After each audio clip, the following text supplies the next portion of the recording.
Prepared for anything. Stuff happens. We already know this from experience. Upheaval can come in many forms, from oversleeping when you have an important meeting first thing in the morning, to having someone run into your car at the grocery store. The problem with upheaval is it's entirely outside of your control. There's no way to mitigate every circumstance. People get sick, accidents happen, other people are going to let you down.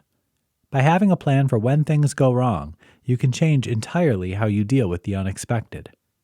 While not everything can be prepped in advance, there are several things you can do to keep yourself on top, even with the most unexpected upheaval. Have a full pantry. Put a little extra in the bank account to give you a cushion for extra expenses. The trick is to think about what you need, like scheduling a few extra minutes into your commute in case of a traffic jam. Then you can relax. When upheaval happens, you're already prepared and can jump in right away to take action.